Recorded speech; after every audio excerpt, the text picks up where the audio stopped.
Good morning, everybody. This is Elio Piedra, another morning, and Beans, another coffee because this is Morning Coffee with Elio. Welcome back to another great episode. And today we're going to be talking about immigration. Are you ready? Yeah, with a great friend of Morning Coffee with Elio, the amazing Laura De Paz. Yes, this is coming to you right after the intro. Stay right there. Here we go.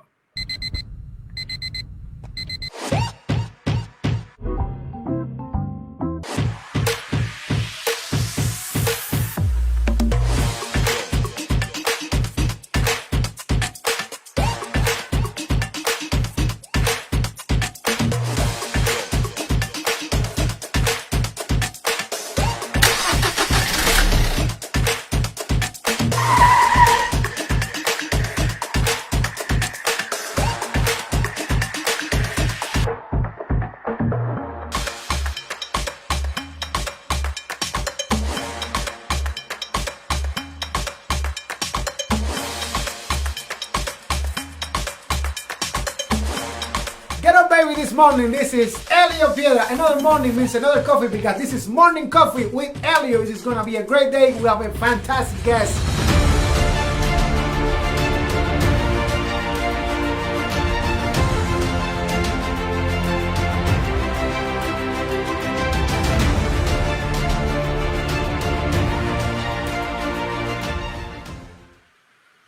Let's welcome to Morning Coffee with Elio, Laura De Paz Cabrera. How you doing this morning? Doing well, doing well. Happy it's Friday. Good morning to all. Yes, happy Friday. We're very happy to have you back, our official immigration attorney. In case you have any questions, make sure that you have your agenda, your notebook, whatever it is. Make sure that you have those questions down because the answer it is here for you. So, Laura, I we have so many questions for you this morning, and we're going to start with some basic questions so our morning coffee community actually and myself, we keep learning and growing about this topic that is a very complicated topic, worldwide, I will say. So if I ask you, what are the different areas of immigration? That's a great question. So, immigration, one word, but it covers a lot of different categories. But mainly speaking, immigration, the concept of immigration is someone who is not normally from the United States, an individual wanting to enter the United States, enter permanently as an immigrant, enter temporarily as a non-immigrant, enter fleeing prosecution or persecution, I should say, as a refugee or an asylum seeker, enter for some humanitarian reasons, but someone who wants to be in the United States, either permanently or for a limited amount of time, who isn't otherwise able to be here by birth, not a U.S. citizen. And that's kind of the general overriding theme behind immigration. Individuals wanting to obtain some type of legal status in the United States for a specified period of time. So these individuals are the main participants, or what are the main participants? That's a very good question as well. So there's kind of big picture participants and then kind of the nitty gritty individual level participants, if you will, by the different processes. From a big picture, when you think of immigration, United States immigration, who makes up the rules? You've got the Department of Homeland Security. So the Department of Homeland Security here, part of the executive branch of government, is going to have the main control over what we call U.S. kind of on U.S. soil immigration. The Department of Homeland Security has three main areas that affect immigration. USCIS, that's United States Citizenship and Immigration Services. There's Customs and Border Protection, and then there's Immigration and Customs Enforcement, so that's ICE. And all three of those agencies fall underneath the Department of Homeland Security. You also have agencies such as the Department of State. The Department of State deals with immigration, but it deals with immigration for folks who are outside of the United States. And then you've got the Department of Justice. And the Department of Justice is going to be on top of what we have known as immigration courts, Executive Office for Immigration Review. They fall under the Department of Justice. So those are the kind of governmental players that have a say and who affect immigration. And then from a kind of immigration process specific, you have the individual players. And typically, the end result is always going to be on a beneficiary, an applicant, somebody who is going to receive the benefit of an immigration process, someone who otherwise has no status, has no ability to be here, and is applying for that ability to be here. That's kind of your end product. Your end result is that person, that individual. Then you also have the petitioner. So someone who does have the right, in many cases, not all, but someone or some company who does have the right to ask the government to allow this beneficiary to enter the United States for some purpose. And typically that can be a US citizen, it can be a lawful permanent resident of the United States, or it can be a US-based corporation or a company who has some type of legal rights and can petition the government to issue an immigration benefit to an individual to obtain an immigration status. So those are kind of the big picture players, and then the small level, the small issue players when you're looking at the individual cases. Nice. So what do all the different terms mean? All the terms. That's a really good question. That's a really good question, and it can get very confusing. You know, there's a lot of words in the actual authority, so the laws that define what the different processes are, but there's also kind of layman's terms. I like to really simplify a lot of the thinking about immigration into one main concept, and that is your status, okay? An individual's status in this country. Because really you can kind of link any type of immigration term to an individual's status. At the very top, if you're looking at kind of a hierarchy of different statuses, a US citizen, okay? A citizen of the United States is going to be, in terms of immigration strain, the top, okay? You're a US citizen, you have a full and unencumbered right to be here. If you were born on US soil, you are a US citizen. And then there's ways in which you can obtain citizenship, either through acquired citizenship or if you go through the different steps. So US citizen is going to be at your very top, kind of the strongest status you can have in this country. Right underneath US citizen, you have your lawful permanent residents, also known as green card holders. You say someone has a green card, technically what they are is a lawful permanent resident. That is somebody who wasn't born in the United States, is not a citizen yet. Some lawful permanent residents can become a citizen, but who have the legal right to be, to reside, to work, to live in the United States. They can do most things that a citizen can't do. They can't vote. They can't represent that they're citizens. Certain crimes will get them that status taken away from them and could put them in removal proceedings. And they cannot stay out of the country for an extended period of time, typically more than 6 months, without asking for special permission ahead of time. But other than those key kind of issues, they have the same rights as a US citizen. Work, get my driver's license, travel, I'm legally permitted to be here and I have a green card to show that. Then you've got folks that are in process, someone who's immigrating to the United States, who might be in an adjustment of status process, who is in between statuses. And then you have your non-immigrants. So non-immigrants are going to be your students, your tourists, your temporary employees, your H-1Bs. These are folks who have a lawful status, they have the right to be here, but it's for a temporary purpose. Student visas are going to be dependent on the amount of time they're studying. Certain type of H-1B cases, they're going to be a fixed period of time dependent on their employer. So a tourist visa, most tourist visas only get either 90 days or 6 months at any one time. But during that period of stay, they're allowed to be here. They have that non-immigrant status. Then you've got folks who are out of status. So they entered with a status and didn't leave prior to the expiration of that status. You came in with a tourist visa, your 6 months was up, you stayed, you're technically out of status. You had one and you no longer have one. So that's where we get into, there's no legal right under the law to be here. There's nothing you can show for lawful status at that point in time. You're out of status. And the other category, which is similar, is folks who entered without inspection. So anytime someone enters the United States, you are inspected and typically admitted to the country. You're admitted as a citizen, you're admitted as a resident, admitted as a tourist, whatever admission you have. If you aren't inspected, you enter without inspection, that's automatically no status. So those are kind of the different main categories and terms when it comes to status. And of course, within each of those, you've got a bunch of different other terms. You know, if you think of visas generally, from A to Z, there's a visa, and there's many different types, but they all are looking to establish some type of lawful or category of status. And now that you mentioned visas, how many different how many type of visas do you know? I don't think we have enough time.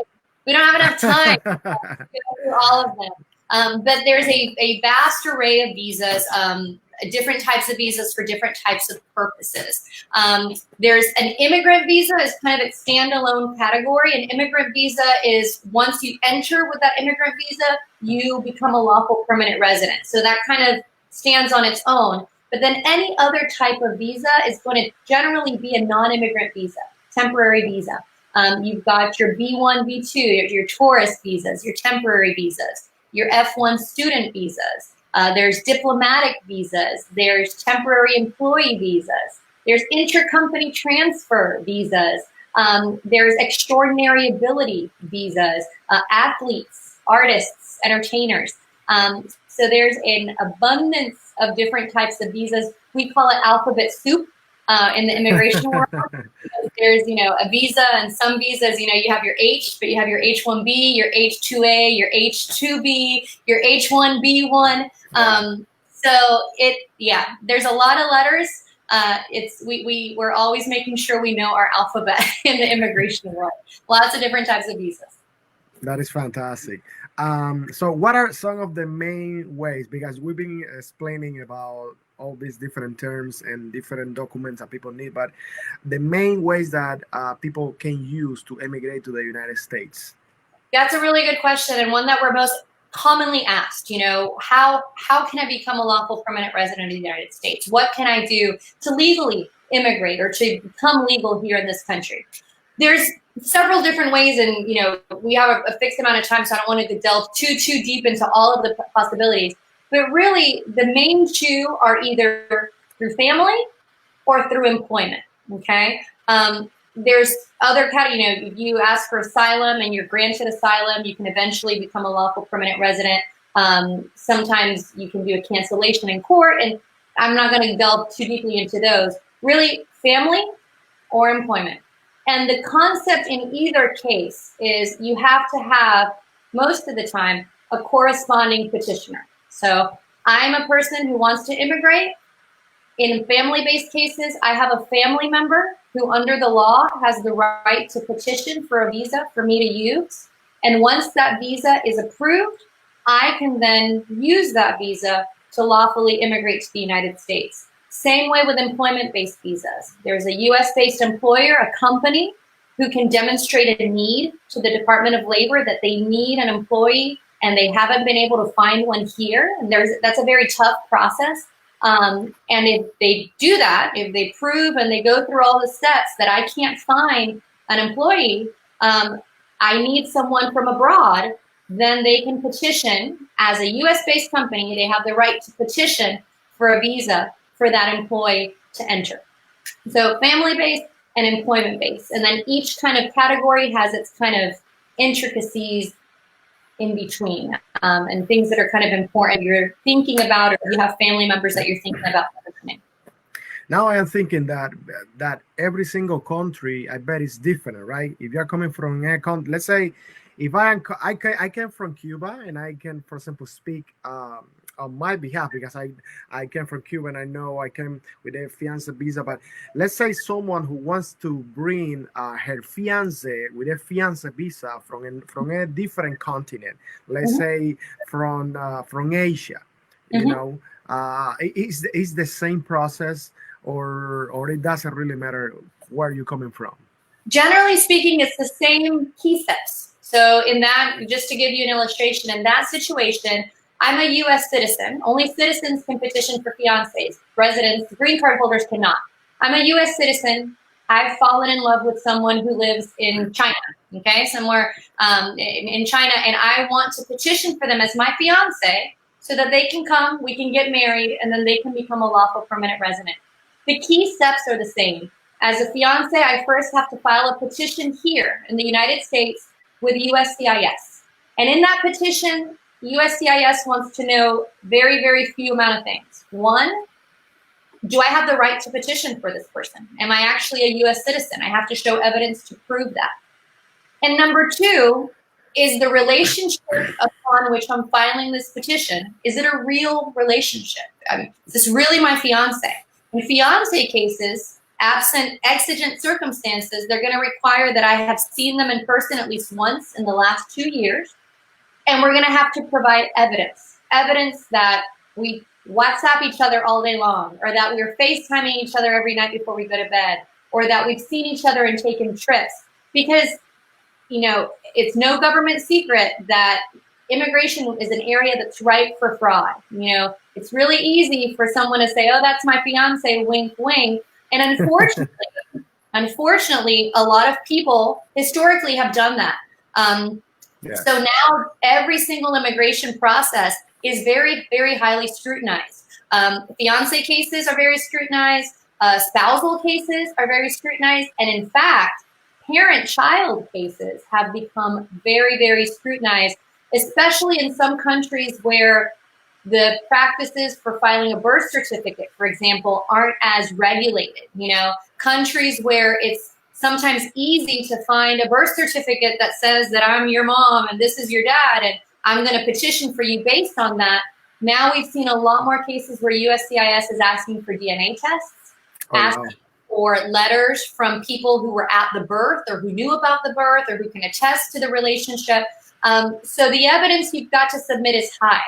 Now, I will say, and to your point, Ariel, the process generally is the same. You file a petition, the petition gets approved, then the person has to go apply for the visa at their embassy, the U.S. embassy or consulate, wherever they're located, and go to an interview and a background check and all those questions.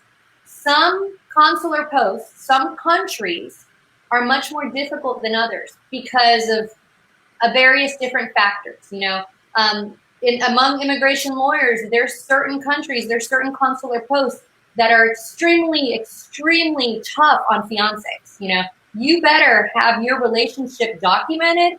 You better be able to answer every question, because they don't approve a lot of fiancé, because there's a lot of fraud coming out of that country. So while the process is the same, depending on where you are, your experience could be different, the risk level could be different, and your need to properly prepare your case could be very different. Wow. Well, now you know, you that are watching, you better be ready with all your documents. Absolutely. So, what is an EAD, employment authorization document, and who can apply for one? That's a great question, and it's one that I get very, very often. I think one of the biggest misconceptions, at least with some of the folks that I see here in the office, is, you know, this ability to get an employment authorization document. I want to apply for an employment authorization document. It's not that easy. You know, most people that don't know a lot of immigration and who might have ideas about, you know, immigration and whatnot are very surprised when I tell them, you can't just apply for a work card. You can't just, you know, apply for work authorization. Very few amounts of people who are not citizens, who are not lawful permanent residents, have the ability to apply for employment authorization. An employment authorization document is just that. It's a document. It's not a green card. It's not a passport. It's permission for from the U.S. government for a fixed period of time to lawfully be employed in the United States. It allows you to obtain a social security number, and it allows an employer to verify on I-9, when they're doing their employee eligibility verification, that you do in fact have employment authorization from the United States. Typically, if someone is in an immigration process, if you've applied to adjust status and you're waiting for that application, you're allowed to apply for employment authorization while that application is pending. If you have petitioned for asylum and your asylum application has been pending for a certain amount of time, after that certain amount of time has passed, you can apply for employment authorization while your application is pending. Some types of non-immigrants who come in, not all. So H-1Bs, not necessarily, they're not going to have employment authorization specifically, although they have employment authorization because of their status. Students that graduate with a diploma, they're eligible to apply for OPT. That OPT gives them an EAD. And certain, there's a few other scenarios, a few other categories. DACA recipients, anyone who has DACA has also the ability to apply for employment authorization based on that DACA.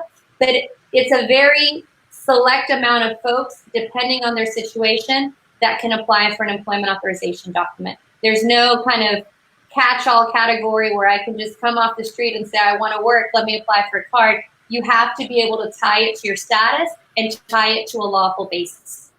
Awesome. I really hope that you guys are watching and commenting. Make a comment below, like it, and share it right now. Share it with all your friends and family, because immigration, it is a huge headache most of the time, especially if you don't have a professional. All right, like the one that we have here. We have the privilege to have Laura De Paz from George and Cabrera Immigration Services offices, right? Services. Immigration attorneys, yep, immigration attorneys. So you make sure that you ask your question, and we're going to meet down there below at the comments. I'm gonna get back to you as soon as possible. And now my next question, because people, they have different opinions. Everybody talks about different things, and I wanted to ask you, what are some of the most common misconceptions about immigration processes? That's a great question. Again, we are limited on time, so I'm not going to go into all of it. But the main ones I see, one of the ones I just mentioned, anyone can get an employment authorization. What can I do to apply? Or I want to, help my friend apply for an employment authorization. Employers, colleagues, friends, other employers, I have an employee who's a really hard worker, or I know of an employee that I want to hire. What can I do to get them employment authorization? It's not that easy. So that, specifically with EADs, is a common misconception. I also think there's a common misconception about the simplicity, to which things can be obtained, or I want to apply for the green card. I want to go, there are so many steps that have to be followed, and it's a law that is constantly changing, and in the last several years has become increasingly difficult. So one of the harder things for me as an attorney to do is when folks come to my office, they've spent a bunch of money to file a case on their own, they missed a form, or they filed something incorrectly, it's been denied, it's been rejected, and overwhelmingly I get the response, well, I went on the website and it said this is what I needed to do and this is what I sent in. And I can't fault them for that. If the USCIS website says, here's the form, here's where you send it, send a check, I understand why folks would rely on that. But now more than ever, the processes are never as straightforward as they seem. And so I think one of the misconceptions is that it's something that 1 or 2 forms, I'll get this done, it won't take any time. The stakes are a lot higher now than they've ever been. And another misconception, and luckily I'm very happy to say that I haven't personally experienced it too much in my lifetime, but occasionally, we are an immigration attorney office and we get calls or in dialogue with folks, is really a misunderstanding or I'm not sure on the key word of what it means to be an immigrant, in the United States, of how much immigrants contribute to our country. I've said this before, so many of my clients who were working through their processes, who have spent years in this country as undocumented employees and bring me, federal income tax filings for 15 years. These are folks who don't get the benefits of most of those taxes that they paid, but they paid them. And they're working and they're contributing. I think it's very easy to separate yourself from, that's not me, that doesn't affect me, I was born here, I don't see it, it doesn't. But the way in which immigrants, not only us and our ancestors, unless you're a Native American, you are an immigrant, whether you directly or your ancestors who came to this country, we are all immigrants. And I think there's it's naive to think that just because my immediate bubble doesn't have any immigrants, I'm not affected by it. Our children's schoolmates, our neighbors, the people who help us at the grocery store, the people who help pick the produce that we're using to feed our family that evening. Immigration is much more than a hot topic that someone can talk about and rile up a lot of sentiments. Immigration is at its essence what we all are and what has made up our country. And I think it's very easy to kind of pigeonhole it into it's an issue, the immigration issue, and we've got to do something about it. I like to look at it much more, all-encompassing. Are there issues about immigration that we as a country need to be addressing and talking about? Absolutely. But immigration is all of us.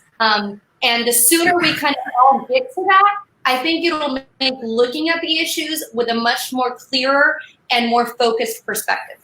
That's so wonderful, Laura. I really appreciate you for saying that in that way, because I totally agree with you. I think we are all immigrants, and people are hoping that they can accomplish their dreams of bringing their families, their loved ones. And I know we are running out of time, but you can go without this question, because every single person that comes to the United States always dream about becoming a citizen of this amazing country. So how can people apply for citizenship? Great question. So citizenship, you're born here.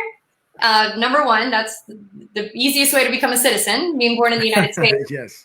There's certain instances where folks born abroad can become citizens based on who they were born to, and that's kind of a little more complicated of a process.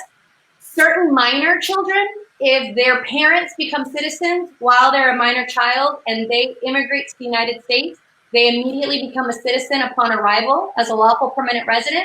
But generally, for everyone else who doesn't fall into those either by birth or automatic citizenship or derivative citizenship categories, you've got to go through the process. Step one, you've got to become a lawful permanent resident. You have to get a green card.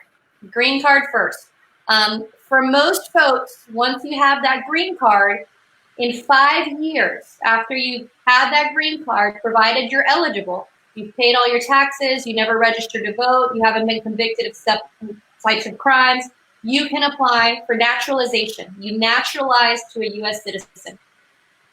Some folks can apply in 3 years, and that's typically if you obtained your green card via marriage to a U.S. citizen, and you are married to and still residing with them in 3 years, you can apply for citizenship in 3 out of 5. Also, if you obtained your green card status as the victim of abuse by a U.S. citizen spouse, even if you're not married to or living with them, you can also apply at the 3-year mark. So if you aren't automatically a citizen or don't have it through one of those kind of lesser known or less common ways, then first your green card, and then the main dream, the big dream, those happy moments at those naturalization ceremonies of being sworn in as a U.S. citizen. I gotta tell you, I became an American citizen. Like it's gonna be like almost 6 years ago, and it was incredible. It was overwhelming. It was so exciting, and I was so proud to do, because I had to study all the American history, which is a beautiful history. It is a lot of numbers, a lot of different dates, and you need to learn about these, icons of the American history that they actually built this wonderful country. And I really hope that you're getting a lot of value out of this episode that I am enjoying a lot, because, first of all, Laura, she's bilingual. So she not only speaks English, but also Spanish. If you are from Latin America or from any Central America, any country that you need that you speak Spanish, they can also help you. If you have any question and you only speak Spanish, deja tu comentario abajo. Leave your comment below and share this show with anybody that they may have questions, because immigration, once again, it is very complex. And especially this day, every single year, it becomes even more complex. So I'm telling you, leave your comment below, leave your questions below, and share it with anybody that you may know that they are going through these processes, because they are very complex. So once again, make sure you follow Morning Coffee with Elio, and you follow also George and Cabrera Immigration Attorneys on Facebook. You guys are also on Instagram as well. No, we haven't gone that far yet. Okay. I'm telling my age here, but I need to get with it. So coming soon on Instagram. Yeah, but on Facebook, make sure that you follow them on Facebook. And right now, like it and share it and leave your comment below, because I know it is hard. It is not easy to start with a process. Spend your money, your energy, your time, being hopeful that you are gonna make it, and then out of the sudden you get this letter saying that, hey, you gotta start all over again. You can avoid that by having a professional by your side. So right now you have Laura the Paz, and she's gonna take your dream, as I always say, to the next level. I don't always mention the next level, and it is because it is true. So call them right now, or call us, or leave your comment below. And Laura, I really appreciate you for being here once again. And I know for the next time, we hope that we can talk about how this pandemic at times has affected all the immigration, because I know immigration closed, and then some rules they change. But right now we're gonna leave you guys a little hungry with all these questions and all these topics that we've been covering today. And we really appreciate you for being part of our Morning Coffee community. And as I always say, stay tuned, stay blessed, and live full. Laura, thank you so much for this amazing episode, for so much knowledge. You are so wonderful. Thank you very much. Pleasure as always. Thank you so much for having me. Anytime. All right. And any number that people can reach out really quick before we go? Yeah, they can call us 352-378-3634 or info@georgeandcabrera.com, or you can send us a message through Facebook Messenger. We'll answer any of those, and happy to help. And any comments they want to leave, if they haven't left them now, I'll go back through and try to answer as many as I can as well. Awesome. George and Cabrera, immigration attorneys. Right now, leave your comment, ask your questions, and keep learning and growing so you can be ready to make those dreams come true. Thank you, Laura. We're going to see you next time. Have a good weekend. Happy weekend. See you guys on Monday. Guys, thank you very much for watching Morning Coffee with Elio. Yes, we're really looking forward to seeing you Monday, Wednesday, and Friday. Do not forget to like us and follow us on Facebook and become part of the Morning Coffee with Elio community. Stay tuned, stay inspired, and live full.